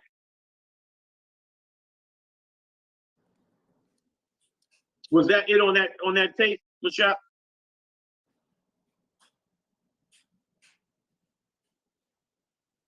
Evil Nazi scientists and their otherworldly inventions. Die Glocke was supposed to be an anti-gravity machine. So did the Germans experiment with anti-gravity, as they seem to have experimented with everything else, from jets, rockets, to the occult. Perhaps is the answer, but again, not much evidence exists. However, according to some periodicals, NASA has been experimenting with anti-gravity, or should I say the manipulation of gravity, since the early 1990s. The Russians have likewise been doing the same, and even published a scientific paper that described an anti-gravity device they built in 1992. For all Pause that for a second. But wait, let me let him get to the last line on what he was going to say, because he said something that's important. Scientific paper that described an anti-gravity device they built in 1992. For all NASA's exceptionally deep pockets and modern computing power, it has struggled to design and build an anti-gravity device of any sort. Private companies like Boeing and BAE Systems have also dabbled in anti-gravity research. It appears that when America was gathering up hundreds of Nazi scientists in 1945 to 46 under Operation Paperclip, they managed to capture the rocket scientists and the chemical and bioweapons boffins and the aeronautical engineers, but not the anti-gravity experts. To this day, we don't know their names, where they worked, or have ever recorded even one credible document that show what they were up to under Kammler's urging. We have to pose one. Go ahead. At this point, if Die Glocke was built and perhaps flown in 1945, and the men who built it were captured by the US or the Soviet Union, why were the Russians and Americans trying to build an anti-gravity device from scratch in the 1990s and 2000s? Surely the Nazi research would have already shown them how to do so decades before. Pause that. Because that's another big misconception about how they run this country and how the Russians run the country. And by the way, the Russians got to the anti-gravity stuff before the Americans. He hinted on it right there. Right. So they were faster with the anti-gravity than they were on the U.S. side. But the U.S. got it as well, and they worked on it. And now they're saying they have already tested it. Here's what they do: they use NASA and groups like that to allow unknown and unsuspecting Americans to gravitate to higher technology. In other words, they let NASA do their own experiments. They didn't give NASA the information because they knew it was going to take NASA 50, 60 years to figure out how to do it. And they knew by then they would be long advanced from NASA. I don't know if you can understand what I'm saying. So what they do is they hold the technology themselves and they let their local scientists just work on it for 50 years. Just because NASA don't have the technology doesn't mean America doesn't have the technology. It means they just didn't give it to NASA. Right. And certainly they wasn't going to give that technology to a public agency like NASA. That technology is sitting in a private agency. in a secret agency, in a black operation agency. They're not going to give that to NASA for NASA to put it out there. Right. Every Edomite will have an anti-gravity ship in his backyard trying to take over America. They know that. So that's why they didn't bring it out. But you see how they said they found paperwork on it, but they couldn't find any scientists on it. And he said, and much, much more. Meaning they had all kinds of technology. They tried to say the aliens came out with stealth technology. Then why did the Nazis have it in the 30s? Right.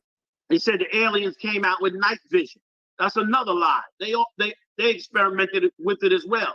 And here's another thing they don't bring out. While they were building the nuclear weapons, they came up with all kinds of technology because the United States was doing testing for nuclear weapons, and they came up with stealth technology. A lot of you heard about, they made it like a whole big conspiracy thing where that ship disappeared, and supposedly the men came back inside the metal of the ship. I think it was the USS Eldridge, I think it is. I think they call it, what do they call it? The Manhattan Project, or no, that was the nuclear project. But the something else experiment, Philadelphia experiment. The Philadelphia experiment, that's another thing. Like they took the technology they had and they found other stuff while they were experimenting with it. Right. They put a ton of electricity and stuff, doing all kinds of experiments. Next thing you know, they find out, oh, we could do this, so we do that. And they branch off into other different projects, man. That's all this is. This is the science that they do to rule the world. But the Lord said, give me the scripture where the Lord said they science is falsely called. So this is your history on aliens, fam. This is your history on aliens. There's no such thing as aliens, no such thing as reptilians, no such thing as any of those things. Right. Okay. I got another tape, but we don't have, if we have enough time, I'll show you a little bit of it. But more than likely, we need to get to these scripts. Come on, sir. If we could. Come on, sir. 1 Timothy chapter 6, verse 20. Chapter 6, verse 20. O Timothy, keep that which is committed to thy trust, avoiding profane and vain babblings and oppositions of science, falsely so called. Right. And oppositions of science, falsely so called. Meaning, battling against them over their science. Right. Fighting them over science. And fighting them trying to understand their stupid philosophies. The Anunnaki, the Emerald Tablets. You know what I mean? Those were murderers over there in ancient Babylon. Right. They were murderers and conquerors. That's what they were. So were the Egyptians. The Egyptians were vile as they could possibly be. Every vile thing you could think of, the Egyptians was involved. But they changed the history on these nations because they want them to look, wonderful. Same like this country right here in America. Let me tell you something. I just found out. When you get a chance, they just came out with this tape. I was shocked. There's a tape called Peach Bottom Park. And if you go look up Peach Bottom Park, down in the deep south, I want to say Louisiana, but I could be wrong. Do you know down in the deep south, after black people got free, do you know that the Southern military, and I've never heard this before, the Confederate soldiers set up a blockade because all the slaves came off the plantations, and they set up a blockade against the slaves, and they imprisoned the slaves and their families, imprisoned them and their families, y'all, and they kept them there. Peach bottom, not. Did I say apple bottom? No, you said peach bottom, sir. I did say peach bottom. Okay, peach bottom. They blocked them off. I'm giving you a raggedy version of the story, but y'all can look this up on your own. And they blocked them off, and they imprisoned them.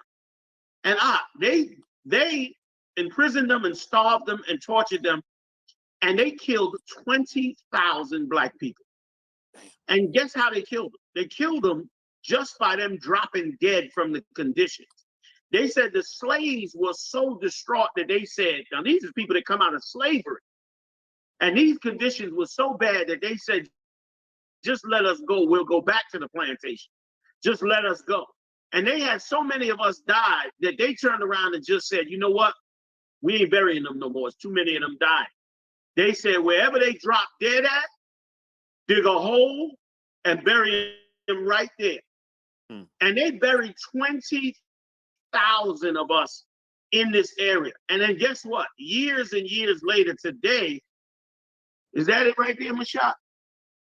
Devil's Punch Bowl. That's it. Damn, you good, Mashak. The Devil's Punch Bowl. And let me tell you something. This is so horrific. Growing up, peach trees all started growing up in the Devil's Punch Bowl. Nobody would pick the peaches because everybody knew what the fertilizer was. Right. So the peach grove just got so thick that you can't even walk in the grove no more. You can't even get in the Devil's Punch Bowl. And then it's down a hill. So you might go in there and fall down into a pit and die. They said nobody goes down there. The Devil's Punch Bowl. Right. It's a horrific story of our suffering out in this place. Nah, man, ain't no aliens out there. It's just the devil, right, and the Lord's people. That's it. Where you at? Did I call for one yet? No, so we just finished Timothy, sir, with the science falsely okay, good. Okay, so we done on that, right? Kawakan, sir. Hit me where Paul said that their bodies terrestrial, bodies celestial. Kawakan, sir. Let's get that. Kawakan. That's crazy. That's all that's going on here, man. They destroyed 20,000. And listen, the men,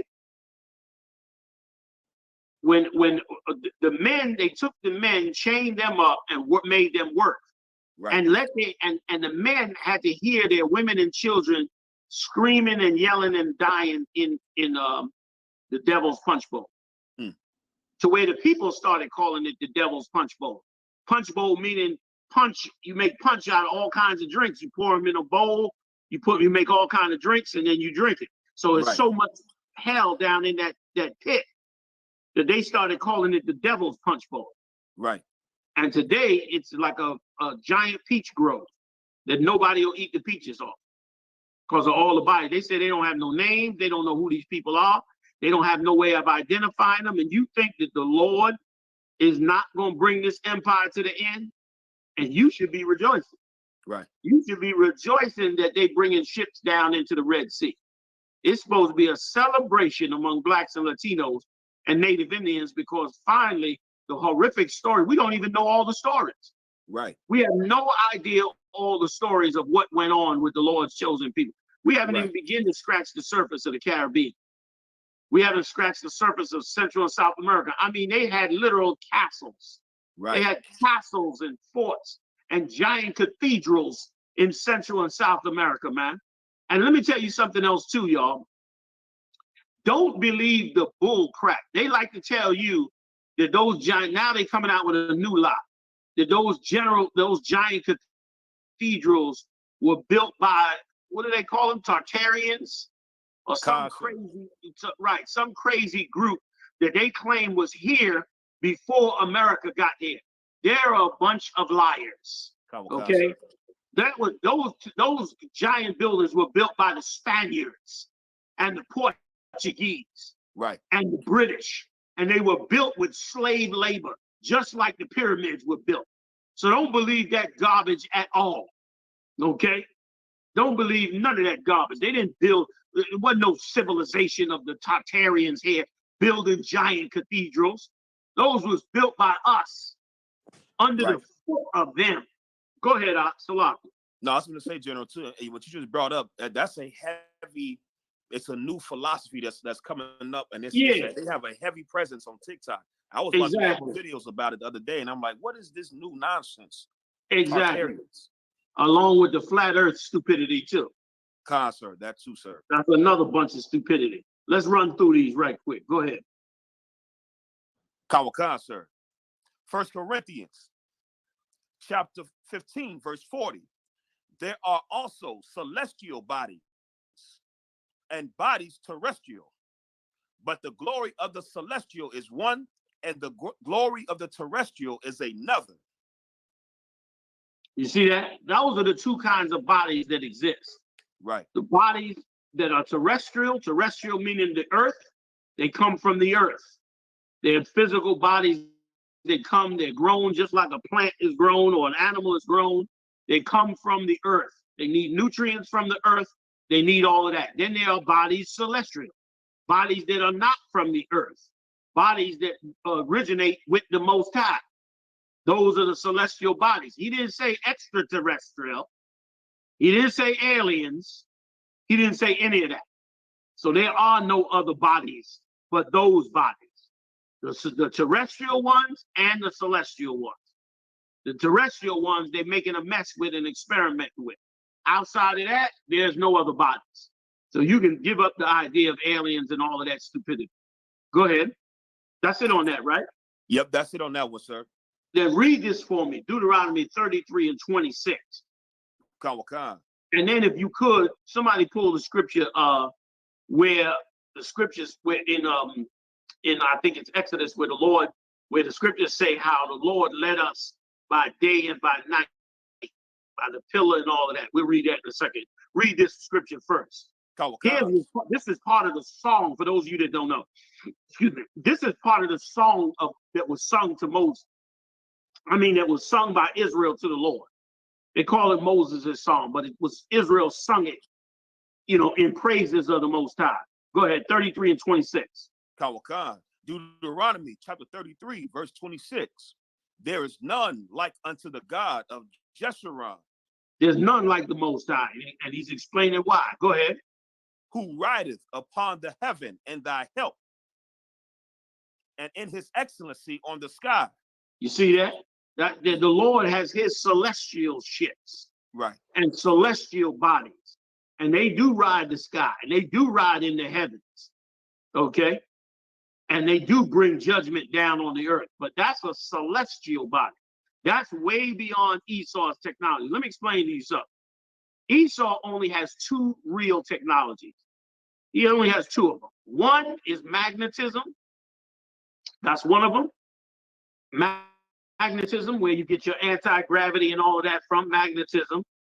And the other one is fusion or nuclear, where he's able to mix chemicals together to gain him power and electricity. So you got electricity and you got magnetism. But there are other powers out there as well that is not electricity, that is not magnetism. Neither are they governed by the rules of magnetism and electricity. And those are celestial bodies. They're beyond what is made on the earth. They're built on a whole nother level. They're beyond what you could physically put together. Those come from the Most High. And They pass through anything. They way above anything that you could ever create. You could build all the weapons you want. You will never be able to touch a celestial body. You could build all the weapons you want with magnetism. You'll never be able to touch the level of power of a celestial body. Okay? So that clears that up. Right. There's only two types that we have. And the Most High rides on the sky. You got the one about how the Lord led us? Kawakan, sir. Please give it to me. Kawakan. Exodus chapter 13, verse 21. And the Lord went before them by day in a pillar of a cloud. It's like a pillar of a cloud. Right, in a pillar of a cloud. A pillar is like something that stands straight up. Right. But this is a pillar of a cloud. So this cloud is moving up in the sky. Right. You understand? Probably encircling a ship, a celestial ship. Right. Esau have tried to duplicate the technology because let's face it, the Nazis were witches. They was heavy into witchcraft. The Nazi symbol, that double helix symbol comes from East Indian witchcraft, East Indian philosophy. So they searched high and low for all the historical religions and went and brought all of what they could figure out from Satan into their technology. So they were heavy into that type of witchcraft, okay, and was heavy against the Most High. Read that again. Kawakan, and the Lord went before them by day in a pillar of a cloud. So they knew the Lord did this. They remember they read the scriptures too. Nobody admits it. None of them admit it, but they all read the scriptures. Right. And the Lord moved in the pillar of a cloud.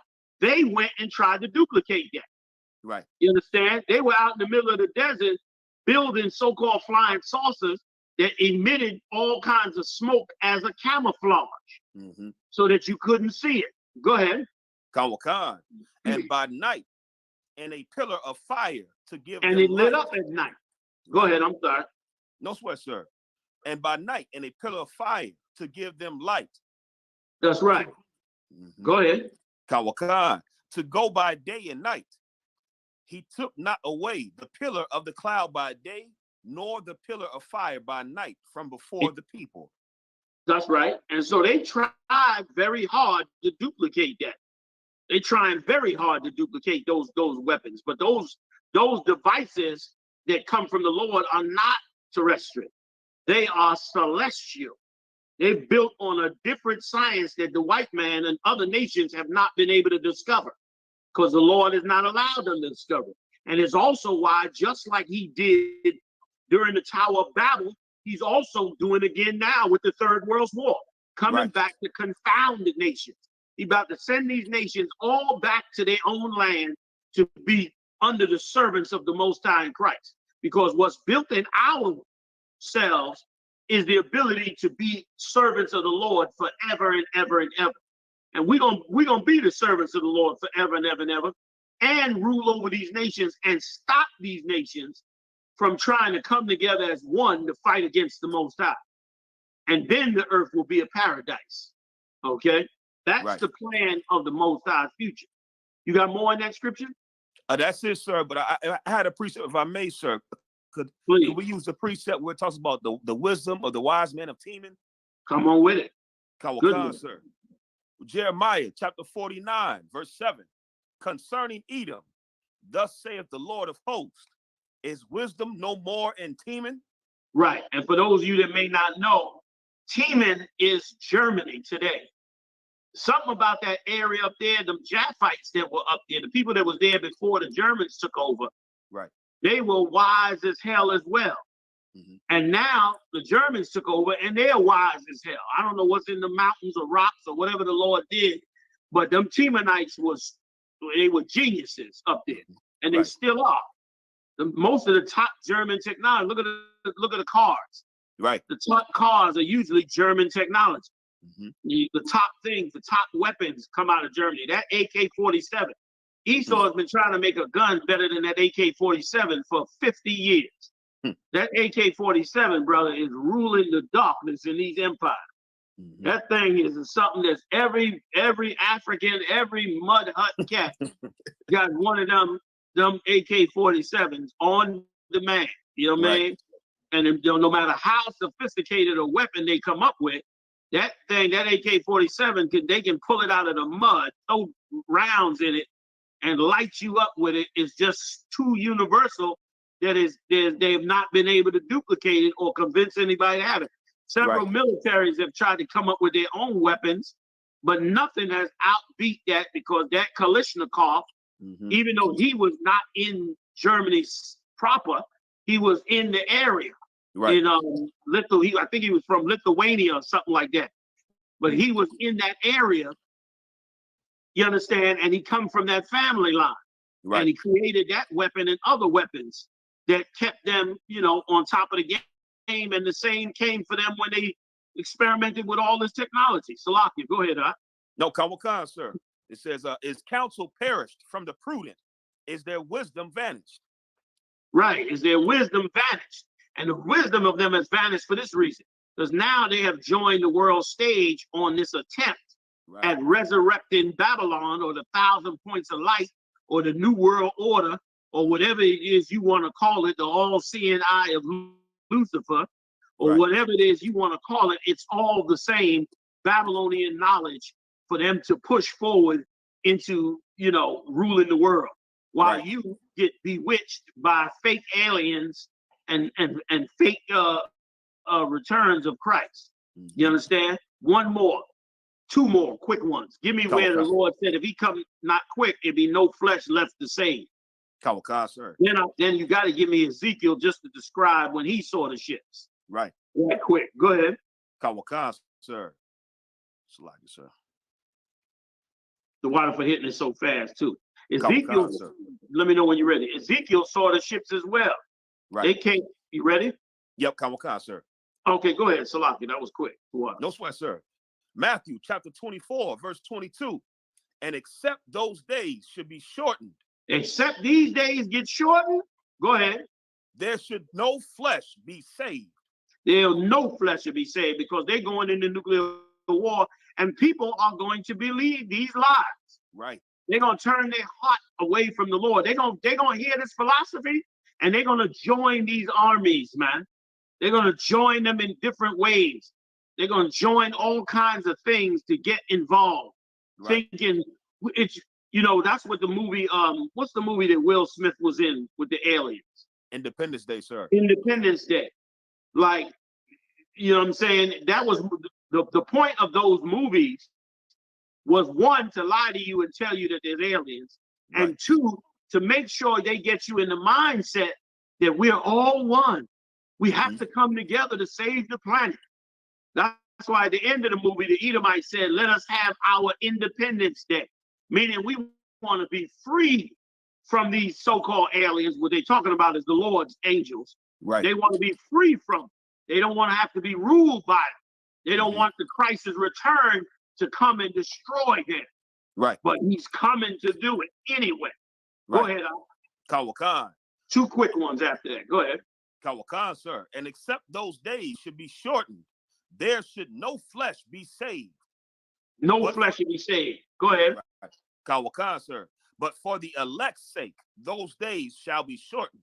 But for those of us that our eyes are open and have understanding and serve the Most High day and night with all our heart and all our soul, and don't give a damn about what nobody say, create, or do, but we are serve the Most High. Oh, in that day, the Lord gonna shorten this thing for our sakes. Right. One last one. We'll hold off on Ezekiel. A lot of y'all know Ezekiel, but let's give Christ the honor at the end. Get me the scripture where it says he shall return with 200,000. Kawakan, sir. Let's give him the honor, because he's going to lead the charge to free this entire planet from itself, to free the 12 lost tribes of Israel from the captivity they've been in for so long. Right. You understand? Kawakan, for sir. So long. And let me add this. The Lord said this, just as in the days of Noah, they were eating and drinking and marrying and giving in the marriage, and then the end came. Right. So shall it be in this time, meaning this is going to happen again. Right. Go ahead. Kawakan, Revelation chapter 9, verse 15. And the four angels were loosed, which were prepared for an hour and a day and a month and a year. That's the real invasion. Go ahead. Right. Kawakan, like it, sir. For to slay the third part of men. And the number of the army of the horsemen were 200,000. And I heard the number of them. And thus I saw the horses in the vision, and them that sat on them, having breastplates of fire, and of jacinth, and brimstone. And the heads of the horses were as the heads of lions. And out of their mouths issued fire and smoke and brimstone. By these three was the third part of men killed by the fire. And the Lord gonna kill a third of this earth by that fire. Right. You understand? And he's describing those, but those don't look like what you think they look at. He's just describing them the best way he can. He see these things, and he's trying to describe what he's seeing. Right. But it is ominous what he's looking at. Right. And that's Christ's return with those angels to take over this empire, man, and set up the kingdom of heaven. on this earth for our people, man. Hey, Tawada for joining us, man. We do it every Monday, Wednesday, and Saturday, 9 p.m. to 11. You understand? Pay your tithes, support us, isupk.com. Pay your Passover, y'all. Come join us in April in North Carolina, Durham, North Carolina, for the Passover. Check it out on the website, man. I want to thank Captain Mashak Mayan. I want to thank Kazak Imam for joining us, man. I had a good time. I hope you did too, man. Y'all take care. See y'all next time live on the UBK, y'all. Shalom. Yeah, right. Shalom.